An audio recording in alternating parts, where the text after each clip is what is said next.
European ফুটবলে রাতে খেলা আছে ম্যানচেস্টার ইউনাইটেড ও ইন্টার মিলানের মতো দুই ফ্যান ফেভারিট ক্লাবের। ইংলিশ লিগ কাপের কোয়ার্টার ফাইনালে ম্যান ইউ খেলতে যাবে টটেনহ্যাম হটস্পারের মাঠে। আর কোপা ইতালিয়ার শেষ ১৬ ম্যাচে ইন্টারের প্রতিপক্ষ উদিনেস। দুইটা ম্যাচই শুরু হবে রাত ২টায়। নতুন কোচ রুবেনের আন্ডারে ঘুরে দাঁড়ানোর চেষ্টা করছে ম্যানচেস্টার ইউনাইটেড। ইপিএল এর শেষ ম্যাচে তো নগর প্রতিদ্বন্দ্বী ম্যান সিটির মাঠে গিয়ে জিতে এসেছে ম্যান ইউ।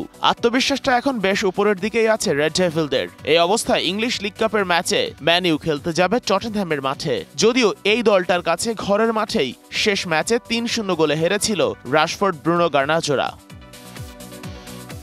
টটেনহ্যামের সময়টা অবশ্য ভালো যাচ্ছে না। শেষ ৬ ম্যাচে মাত্র একটা জয়। দলের মনোবল কিছুটা নিচের দিকেই বলা চলে। তার উপর বিশাল লম্বা একটা ইনজুরি তালিকা স্পার্সের। দলের সেরা ডিফেন্ডার কুতি রোমেরো মাসখানেকের জন্য মাঠের বাইরে। ওর centre back partner Van de Ven injured, Richarlison ডেভিসরাও ইনজুরিতে। সব মিলে বেশ সমস্যার মধ্যেই আছে টটেনহ্যাম হটস্পার। সানবিট সব দিবে সামাল। সানবিট ম্যাজিক প্রেস ডিশওয়াশিং এর মাথা ঘোরানো সলিউশন।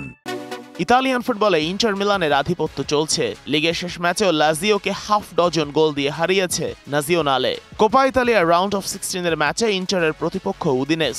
শেষ ৪ ম্যাচেই যাদের ডমিনেট করে হারিয়েছে সিমিওন ইনজাগির শিষ্যরা। ইন্টারের ইনজুরি তালিকাটা ভাবাচ্ছে কোচ ইনজাগিকে। বেঞ্জামিন পাভার, নিকো বারেল্লা আর আকেরবির মতো ৩ ভাইটাল প্লেয়ার ইনজুর্ড। তবে খেলা যেহেতু ইন্টারের ঘরের মাঠ সান সিরোতে, তাই হোম অ্যাডভান্টেজে এগিয়ে থাকবে ওরা। সাথে রিসেন্ট ফর্মও কথা বলছে ইন্টারন্যাশনালের পক্ষে। Sheikh Ashiq, DBC news desk.